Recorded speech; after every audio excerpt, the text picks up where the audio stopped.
Yeah, what's up everybody? Another tutorial with Benjamin Felis graphic recording. And today our topic is about dynamics, and I want to put out a whole series on dynamics. So it's in the first one it's about dynamics of typography. The second will be about dynamics on pictures and symbols. And the third one will be dynamics in colors. So we start today with dynamics in typography. And yeah, that's a quite interesting topic because usually people write in a very constant way. Whereas when you speak with a person, it's not very constant all the time. And you always have the same voice and the same pronunciation and the same dynamics in your talk, because sometimes you are so sad and sometimes you're happy and sometimes you have to say something really important. And applying this kind of those patterns from your normal verbal speech into your type that you put into the paper can also be a very interesting way on making, again, your visuals more appealing, more interesting, more communicative, and more entertaining for the viewer. And this is a goal that we want to achieve all the time. So let me show you what I mean. And I hope you have your pen and your paper ready and can follow along with the exercise. I will show two ways, and the third way, it's going to be your turn, but I also will make a small example how it could look from my side. So, have your pen and paper ready and let's start. Good. Now, here we have a blank sheet of paper, but I already prepared some quotes from artists, from people in the movies, and from an author. And we're going to play around with the quotes. So I will show you the first quote. The first quote is from Steve Martin, a nice actor. He said one time, "Be so good that they can't ignore you." And of course, the way you read it now, it's an interesting quote, of course, but it's kind of okay. You could put it on a paper like this, but you could also play around a bit. So when you copy that in a bit more interesting way, in a bit more dynamic way, think about where you put your most emphasis and in which word you put your most power. So, and you always have to exaggerate a bit. So I would say, be so good that they can't ignore you. And you see this so good and can't ignore, those are the most important words in the sentence, and that's why we make them a bit bigger. And the way it looks like is the following. So you write down the quote, be, and then you start speaking to the viewer. Be so good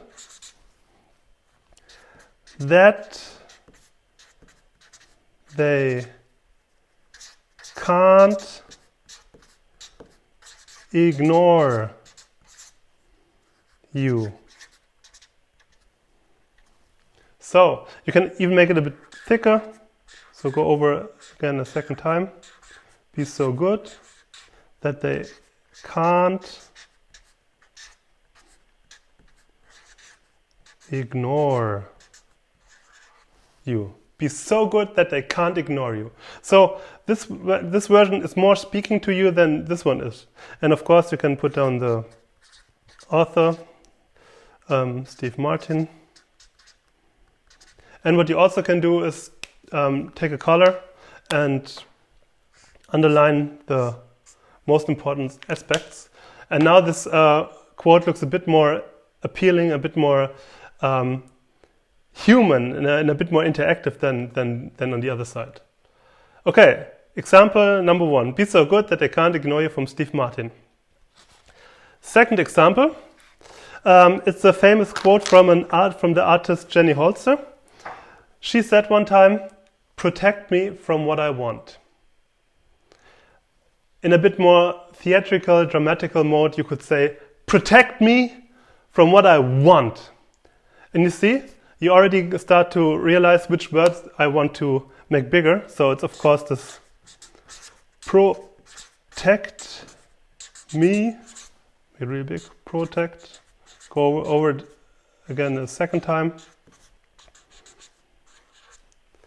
And then you write the rest of the sentence, from what I want.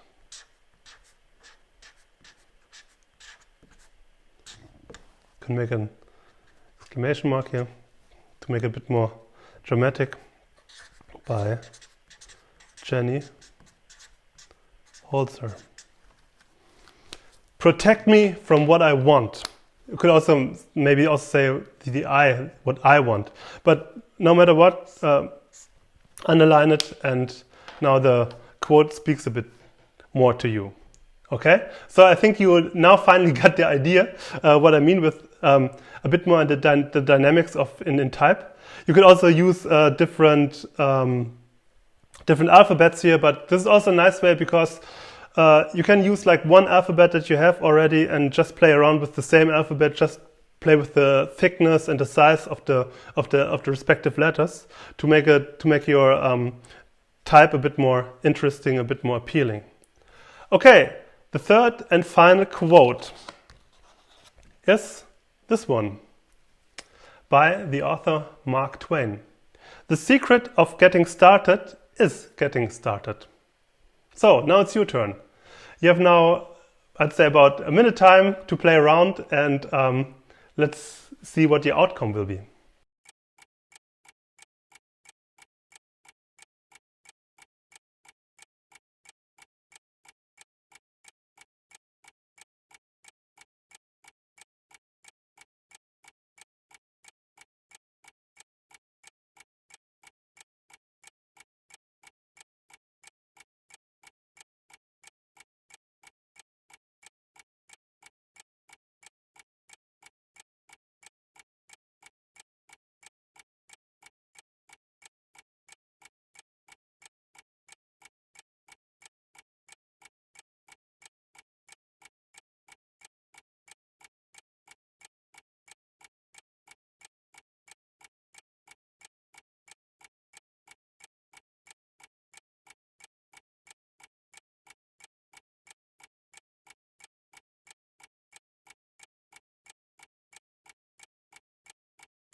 Okay, welcome back. How does your version look like?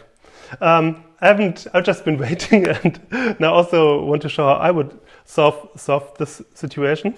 I would write the secret of getting started is getting started. Exclamation mark, quotation mark, Twain.